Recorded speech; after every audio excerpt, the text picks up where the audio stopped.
नमस्कार हमारी प्यारी जनता, स्वागत है आप सभी का स्मॉल टॉक विद ओजस के चौथे एपिसोड में। इस एपिसोड में हम बात करने वाले हैं एक ऐसे टॉपिक के बारे में जिससे लाइफ में हर इंसान कभी ना कभी जरूर गुजरा है। अब वो कौन सा टॉपिक है? वो है रिलेशनशिप। जी हाँ, आज हम रिलेशनशिप के ऊपर थोड़ा डिस्कशन करने वाले हैं और आज के डिस्कशन के लिए हमारे साथ दो गेस्ट मौजूद हैं, कौतिकी एंड नियोनिका। ये दोनों हमारे साथ रहेंगे रिलेशनशिप के ऊपर डिस्कशन करने के लिए। तो चलिए शुरू करते हैं आज का ये एपिसोड। Hello guys. तो मेरा पहला क्वेश्चन है आप सबसे कि आप दोनों से कि आपके हिसाब से रिलेशनशिप क्या है, मतलब उसकी रियल डेफिनेशन क्या है? मेरी तरफ से जो रिलेशनशिप है वो या तो प्योर लव या तो प्योर चीटिंग है, क्योंकि आजकल के समय पे जैसे देखा जा रहा है, मतलब आप या तो पूरी तरह से आप बर्बाद हो जाते हो रिलेशनशिप की वजह से, या तो आप पूरे ही प्यार में चले जाते हो। I would define relationship as love. I personally feel कि अगर प्यार नहीं है then there is no point of being in a relationship. Well, मैं आप दोनों के पॉइंट से अग्री करता हूँ। Love is the real pillar of relationship.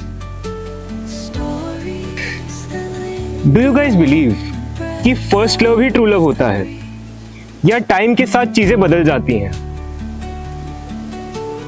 मुझे नहीं लगता फर्स्ट लव जैसी कोई चीज़ होती है। मुझे यही सिर्फ एक चीज़ पता है कि फर्स्ट लव जो होता है उसमें आप नहीं उतना चीज़ एक्सपीरियंस कर पाते हो कि आप बस इसमें आप बस इतना ही बोल सकते हो कि आप उसे देना चाहते हो लेकिन वो आपको नहीं दे रहा है। I agree with Kautiki when I don't believe कि first love जैसा exist करता है। Like they say कि time बदलता है, तो हम भी time के साथ बहुत ज़्यादा बदलते हैं, है ना। हमारी wants, हमारी needs, हमारी preference बहुत बदलती है, तो वही है। And also I feel the age we all are in right now, I think हम अपने early 20s में हैं, अभी adult हुए हैं, तो ऐसा कुछ नहीं होता first love जैसा। There is a lot for us जो हमें experience करना है, हमें explore करना है।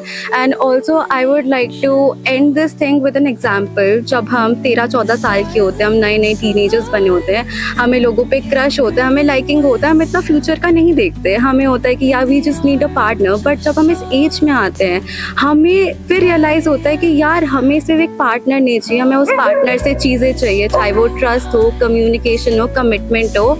So it is always good कि हम बदले, हम इवॉल्व हो rather than sticking to the first love, and there is nothing like first love. Thank you. Well, मैं आपकी बात से पार्शियली एग्री करता हूँ, क्योंकि मुझे ऐसा लगता है कि अगर आप सही लड़के या लड़की से प्यार करो तो फर्स्ट लव एग्जिस्ट करता है। खैर, अब सबके अलग अलग पर्सपेक्टिव होते हैं, तो हम उसमें कुछ बोल नहीं सकते। अगले क्वेश्चन पे बढ़ते हैं। आजकल के टाइम में आप दोनों के हिसाब से कमिटमेंट ज्यादा इंपॉर्टेंट है या अंडरस्टैंडिंग? मेरी तरफ से अंडरस्टैंडिंग जो है वो ज़्यादा इम्पोर्टेंट होती है कमिटमेंट से, क्योंकि जब तक आप अपने जो प्यार है उसे आप अंडरस्टैंड नहीं कर पाएंगे, उसके चॉइसेस को समझ नहीं पाएंगे, तब तक आप उसे टाइम कैसे देंगे? एक्चुअली में आप टाइम तो दे रहे हो उन्हें, लेकिन उन्हें तो समझ नहीं आएगा कि भाई ये किसके लिए टाइम देना चाहता है। तो मेरी तरफ से understanding is more important then commitment. Same for me when I feel that understanding ज़्यादा important as compared to commitment, because understanding मुझे लगता है relationship में बहुत long lasting चीज़ है। commitment का क्या होता है कि commitment की value हमेशा सिर्फ उसी को होती है जिसको दी जाती है, but जो देता है उसको बिल्कुल भी commitment की value नहीं होती। at the end ऐसा भी होता है कि लोग अपने ही commitment भूल जाते हैं, they come up with excuses, apology कि भाई sorry मैं ये commitment fulfill नहीं कर पाया। but understanding का ऐसा है, if there is an understanding between two individuals, तो आधे से ज़्यादा लड़ाइयाँ तो होती भी नहीं है, and things they go really smooth. अब एक कंट्रोवर्शियल सवाल, लॉन्ग डिस्टेंस रिलेशनशिप सक्सेसफुल हो सकते हैं या वो बस व्हाट्सएप या वीडियो कॉल तक ही सीमित रह जाते हैं? So I'll give a very diplomatic answer. I think long distance relationship अगर successful होते हैं नहीं होते depends a lot on the kind of a person that you are dating. If you are dating the right person तो definitely वो successful ही होते हैं. And रही बात talking about WhatsApp, video call, तो वो bare minimum चीज़ें भी ना आपको बहुत special लगेंगी because your partner will make you feel special about that. But if you are dating the wrong person then I doubt कि आपको वो WhatsApp, video call हो, FaceTime हो, आपको वो भी मिलेगा कि नहीं मिलेगा. I think long distance में तभी सक्सेसफुल होते हैं जब एक इंसान को टाइम मैनेजमेंट आता होगा. If that person doesn't know how to give time to your family, to your work और to the partner, then I doubt कि वो सक्सेसफुल हो भी पाएंगे कि नहीं हो पाएंगे. Thank you. मैं बोलना चाहूँगी कि एज अ टीनेजर मुझे इसके बारे में तो उतना तो नहीं पता है, लेकिन मैं इतना ज़रूर बोलना चाहूँगी, अगर आपका कमिटमेंट और आपका अंडरस्टैंडिंग एकदम सच्चा है तो पक्का आपका रिलेशनशिप लॉन्ग, या तो वो लॉन्ग हो या तो आप पास में ही हो, हर टाइम चलेगा. लेकिन अगर आपका अंडरस्टैंडिंग नहीं है क्लियर उस बंदे के साथ, तो आप कैसे बोल सकते हो कि उसके साथ आपको डाउट ही रह जाएगा, लास्ट तक रह जाएगा. And I feel that is the reason कि short distance भी work क्यों नहीं कर पाते, because it is never about the distance, it's about the person that you are dating. So it's not always कि long distance ही fail होते, even short distance वाले भी बहुत जल्दी fail हो जाते हैं अगर partner बेवकूफ़ हो तो. Thank you. Very right. Well, मैं भी ये मानता हूँ कि लॉन्ग डिस्टेंस रिलेशनशिप तभी वर्क करते हैं जब आपका ट्रस्ट हो और अंडरस्टैंडिंग स्ट्रांग हो. वो वर्क तभी करेंगे, वरना कोई फायदा नहीं है लॉन्ग डिस्टेंस रिलेशनशिप में आने का. इवन फायदा ही नहीं है रिलेशनशिप में आने का अगर आपका ट्रस्ट और अंडरस्टैंडिंग एकदम जीरो है. आप दोनों के ओपिनियन में ब्रेकअप के बाद दोस्ती पॉसिबल है या इम्पॉसिबल?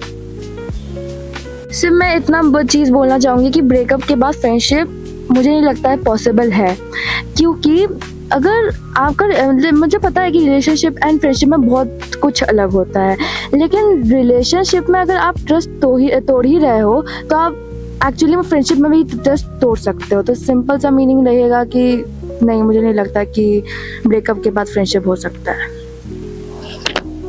मुझे पर्सनली लगता है that there is no need to be friends with your ex because there is a reason why वो इंसान आपका एक्स क्यों है. एंड आई थिंक अपने एक्स के साथ दोस्त वही लोग रहते हैं जिनको अभी भी अपने एक्स से प्यार है, या फिर they never really loved there partners जो अब उनके नाउ एक्स है. एंड रही बात वेदर ये वर्क करता है कि नहीं करता, definitely doesn't work because I think it is going to be very unfair for the person that they date in the future.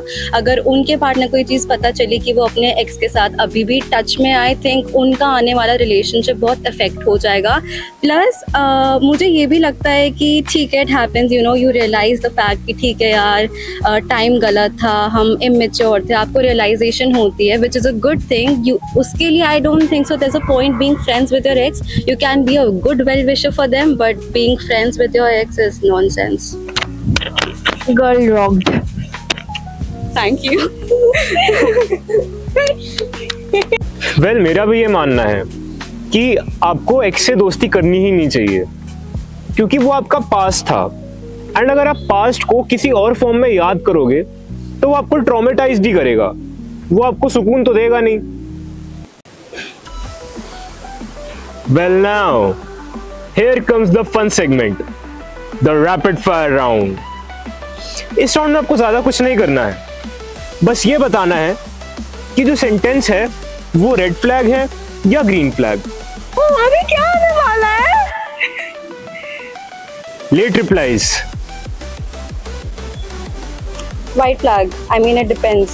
कि एक्चुअल में बिजी या जानबूझ के इग्नोर करे. If he's ignoring then a big red flag. Me as well. Sharing passwords. I think it's a green flag. Me as well. Spending more time with friends than partner. From my side red flag. कि कहता है आपका partner नहीं जानता कि उसको time management का मतलब क्या होता है. Even I feel it's a red flag because why always friends before your partner? I don't get the concept of that. Surprises and gifts. मेरी तरफ से एक्सट्रीम ग्रीन फ्लैग, बट मैं एक चीज़ बोलना चाहूँगी, सिर्फ गिफ्ट्स ही सब कुछ नहीं होते हैं, फीलिंग्स ज़्यादा मैटर करते हैं। Greenest flag for me. Also, gift doesn't only include expensive gifts. अगर मेरा बंदा अपने हाथ में मेरा नाम भी लिख देगा, I would be the happiest person. Oh, well, this one is interesting. Checking partner's phone. Definitely a green flag. मुझे लगता है वो red flag उनके लिए है जो cheaters हैं, क्योंकि फ़ोन दिखाने में क्या दिक्कत है। सही में यार, सही में बात तो सही कहा है, एक्चुअली बात सही कहा है। हाँ क्या है बे? हाँ चलिए, मजा आया आप दोनों के साथ बात करके। एंड जेन्युइनली बताऊं, मुझे लग नहीं रहा था कि मैं पॉडकास्ट कर रहा हूँ, मुझे ऐसा लग रहा था कि मैं दो दोस्तों से बातें कर रहा हूँ। Thank you to Ojas to call us on this podcast and it was amazing. And मैं बोलना चाहूँगी कि ऐसे पॉडकास्ट बस आते रहे आपके। मैं नोयोनिका से बोलना चाहूँगी। Thank you so much for bringing us to your podcast. It was so fun. I mean, I was honestly very anxious, but he made me feel very comfortable. Thank you. And मैं बोलना चाहूँगी please इन्हें follow करो। He is best. He is actually best. मैं देख चुकी हूँ, इनका बहुत ज़्यादा हार्ड वर्क है इसके पीछे। Please follow him. Not gonna lie, I've never seen someone as hardworking as him in this society at least. So please don't forget to subscribe him, like करो, share भी करो. Thank you. कुछ करो यार, सब कुछ करो, सब कुछ करो। ये थे कौतिकी एंड न्योनिका के ओपिनियंस रिलेशनशिप के ऊपर। एंड सच बताऊं तो काफी डिफरेंट ओपिनियन सुनने को मिले मुझे। So with this we conclude today's episode. आशा करता हूं आपको आज का एपिसोड पसंद आया होगा। अगर पसंद आया तो प्लीज वीडियो को लाइक और शेयर जरूर करिए, और अगर ज्यादा ही पसंद आया तो चैनल को सब्सक्राइब कर लीजिए और बेल आइकन ऑल पे सिलेक्ट कर लीजिए, ताकि आप आने वाला एक भी एपिसोड मिस ना कर पाएं। With this I Ojas signing off with you all. Tata bye bye.